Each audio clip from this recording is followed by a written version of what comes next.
On Tuesdays during football season, I like to do something sort of in what I would call an upon further review setting where I go back and look at the game again. I'm not spending hours on this, and I'm not a film breakdown guy. I leave that to, well, the people that really know how to do it, guys like Cooley and a couple of others. But because everybody does it on the internet now. It's hysterical. You talk about a cottage industry, film breakdowns, which Cooley was the pioneer of for the most part.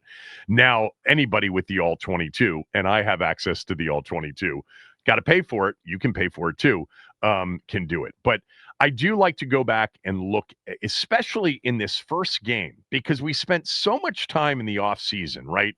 Contemplating, how the personnel would be used, especially the new personnel. And I found some things that I think are interesting. Overall, by the way, my game take highlights or big takeaways didn't change.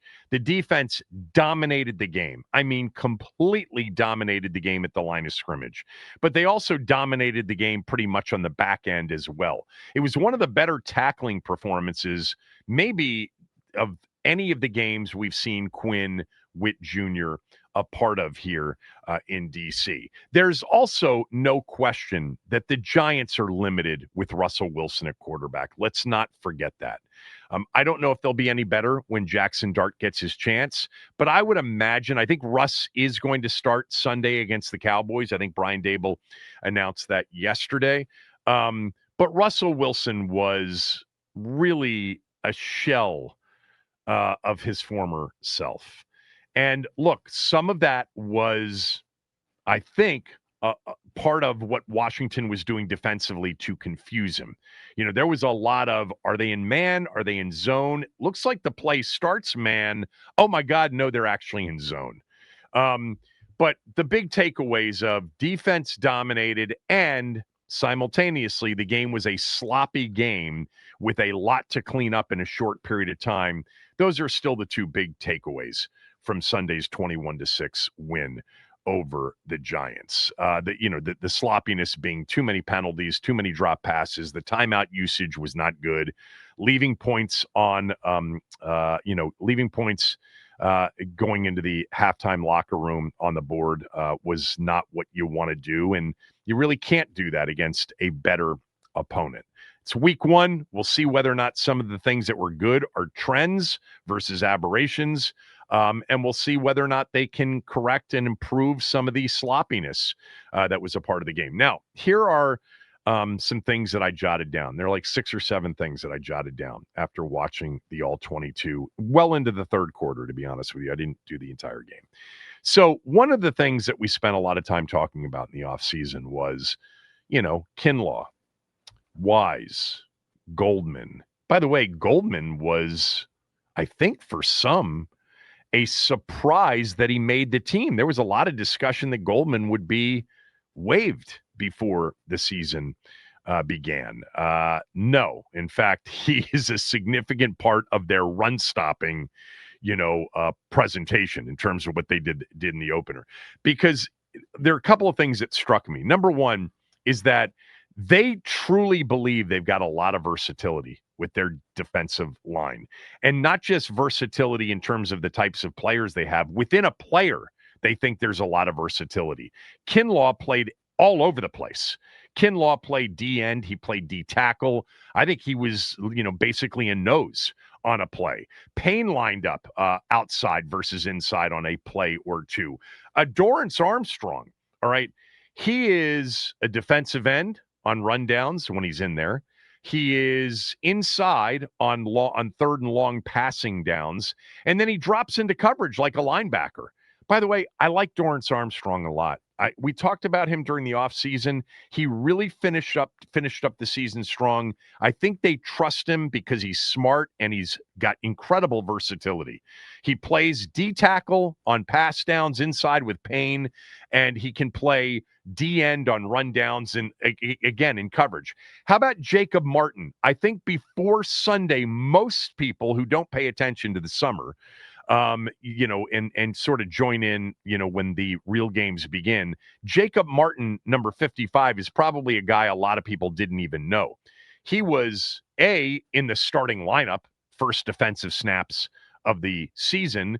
They kind of went with a 5-man front on early downs with Goldman and Payne inside, Wise and Kinlaw at defensive end, and Martin is kind of a fifth defensive lineman. It wasn't always with Goldman as the nose, but Goldman plays some D tackle and plays nose tackle. Remember last year, sometimes we would say, is that a 5-man defensive front or is that a 3-4? It really, it depends. Like, it's a 5-man defensive front, I think, if they're all in a 3-point stance and the two edges are more defensive ends. And I think it's more of a 3, as long as, and then the 3-4, there's a bona fide somebody playing zero technique nose tackle. And then on the outside, you have guys that are up in a 2-point stance and they're more like linebackers. I think it's really semantics. It'd be interesting to have a conversation with Quinn or Joe Witt Jr. about how they sort of call 5-man front versus, is it a 3-4 or is it a 5-man front? But they do a lot of things. And the emphasis to stop the run starts with Goldman, Payne, Kinlaw, and Wise. Now they went with a lot of different lineups, but if you were looking to see what they did to start the season, I think it's telling. Who were the players they put out in those situations to start the season? It's probably what they envision right now as the best. Goldman's a big part of what they want to do against the run. Payne and Kinlaw, obviously, as well. Wise as well. Now, on passing downs, what they want to do is 3rd and long, and I mentioned this, I'm pretty sure I did on the show yesterday. They have 4 guys that they put out there on 3rd and 8 or longer. The Giants had multiple 3rd and 10s and longer. And those 4 are Payne and Armstrong inside, Luvu and Von Miller outside. And by the way, on the 3rd and longs, they just rushed 4. I mentioned on the show that they did not blitz a lot. And where did I see this number? Maybe Ben put it out on his Substack column. I think he may have. The blitz percentage. Commanders blitzed on only 24.4% of the dropback snaps. It didn't seem like they blitzed a lot. In watching the game, first blush, there are the numbers. Washington's pressure rate, 4th highest in the league entering last night's game at 48.9%. Look, I think Wilson put some of that on himself a lot of the time, but Sunday, it was quick. It happened quickly. But D-line, to me, was an interesting thing to look at. And Goldman as a nose D tackle in that run game with Kinlaw and Payne and Wise, and then with, when they've got the 2 backers in the game in Luvu and Wagner, Goldman played 38% of the snaps as either a defensive tackle or a nose tackle. But they saw in the offseason that run stopping was an issue. And the way to address it was with size and, by the way, with some athleticism, because Kinlaw is athletic. Payne is athletic. And Goldman's just one big man. Wise is a tall, long dude. So, yeah, I think it's pretty clear who they think their best run stoppers are. And it's pretty clear who they think their best pass rushers are. And now we'll see, ultimately, as we go through the season, game by game, if it holds up against much better offenses, better quarterbacks, et cetera. Because the Giants, I don't think we're going to look back and say that was actually a legitimate test. Because I don't think it's going to be with Russell Wilson at quarterback. So D-line. Oh, I also mentioned yesterday that or maybe it was the right after the game when I did my post-game podcast, that Johnny Newton wasn't out there enough for me. He ended up being out there more than I thought. He didn't get a full load, that's for sure, but he got more than I thought. And I thought he got some pressure on a couple of occasions. That's what was mentioned to, I think, a lot of us, early in the offseason, early in camp, is that they expected Johnny Newton to be a contributor and an impact player, especially as a pass rusher. So we'll see. They did have on one of the pass rush situations, instead of Armstrong and Payne, they had Armstrong and Kinlaw. And then Newton was in there on some second and longs. The next thing I wanted to mention is, man, there is no doubt in Bobby Wagner they trust. We've heard so much about Jordan McGee and how much they like him and how much, the injuries have kind of held him back. Well, he's healthy. He was up. He played 2 snaps on defense. 2. He played special teams, but just 2 snaps on defense. They just don't trust Wagner not being on the field. He is the extension of Joe Witt Jr., and he was on the field for all 68 of New York's offensive snaps.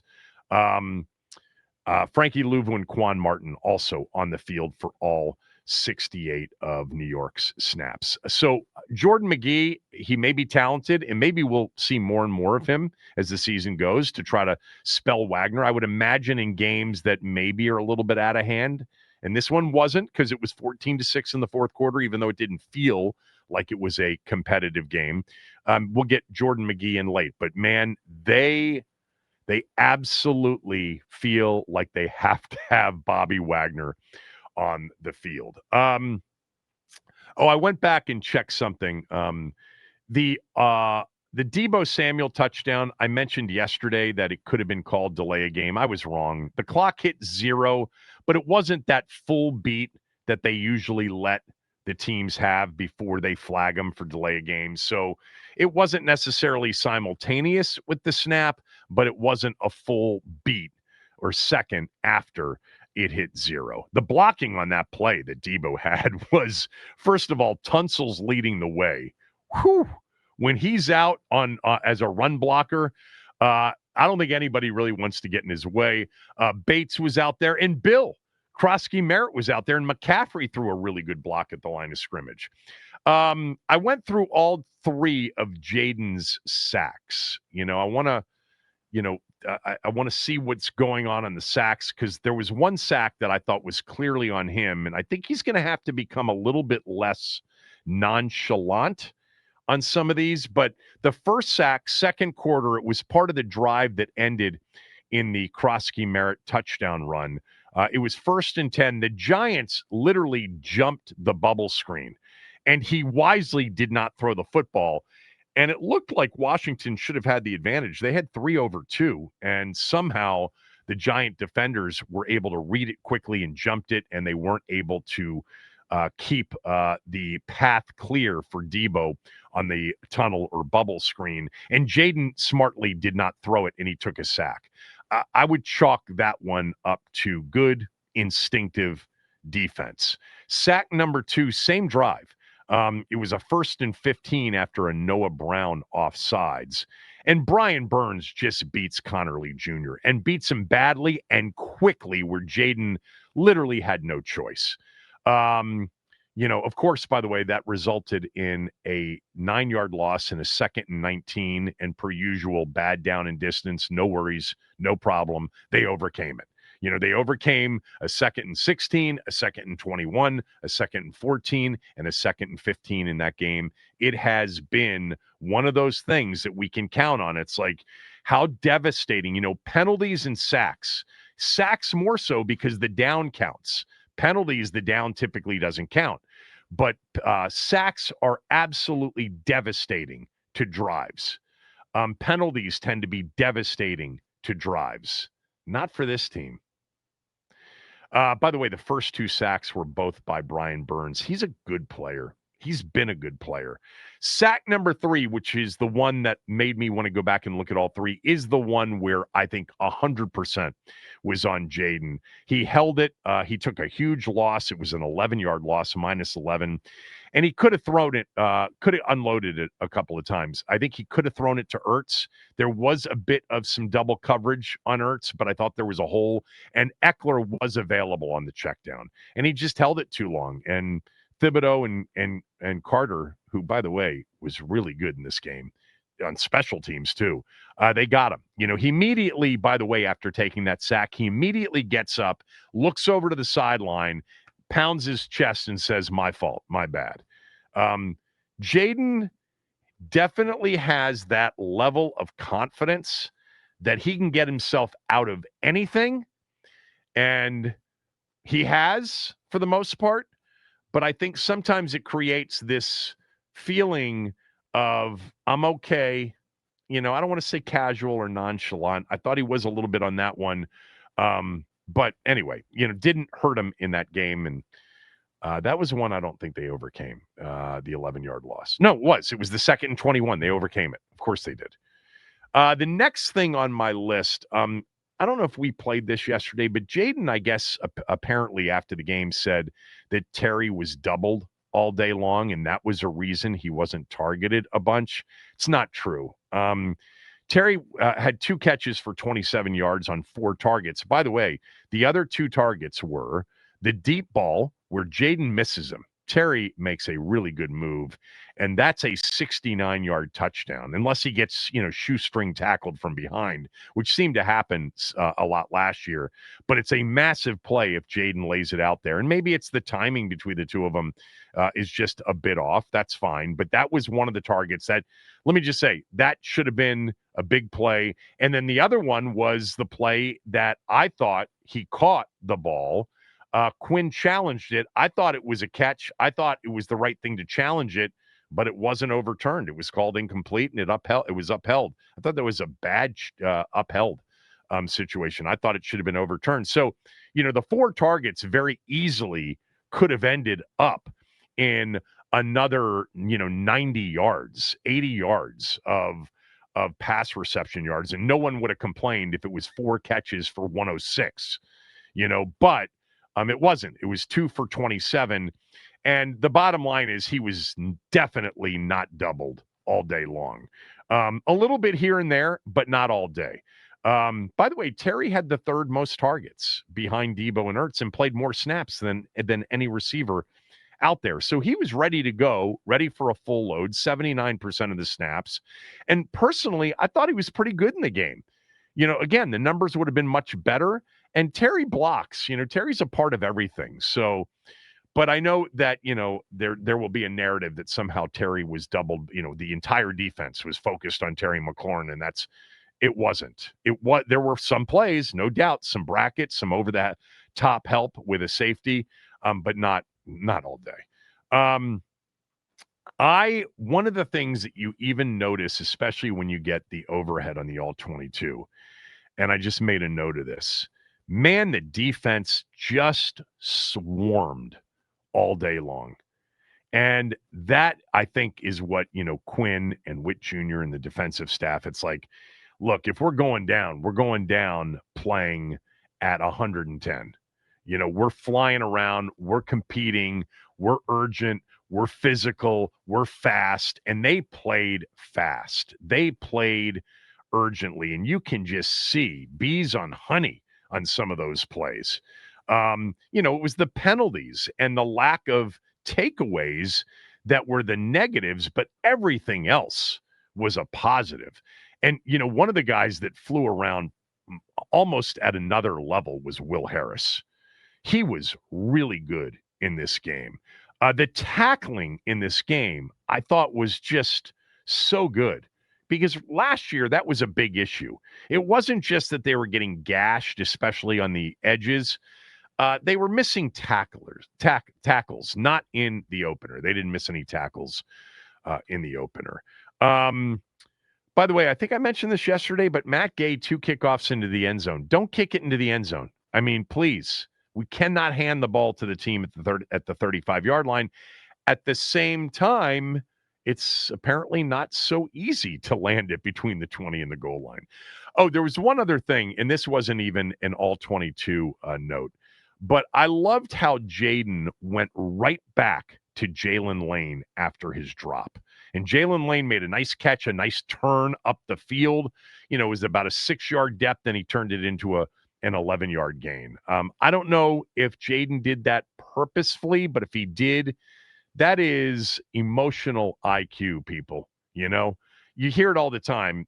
Good quarterbacks come right back to a guy that, has a drop, makes a mistake.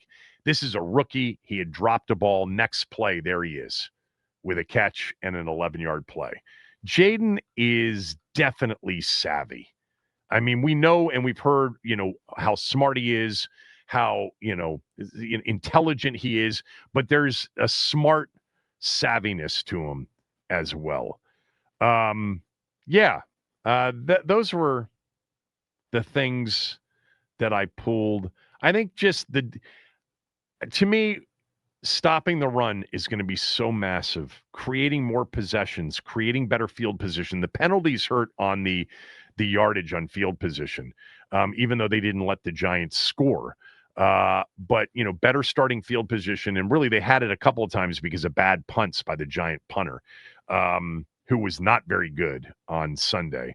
Yeah. Oh, the other note I had is Abdul Carter in his first game looks like he's going to be a problem for the league. And he should have blocked 2 punts. Should have blocked 2 in the game. Shore up whatever they got going on with the punt protection for Thursday night, or we're going to see one blocked and it's going to be a big play in the game.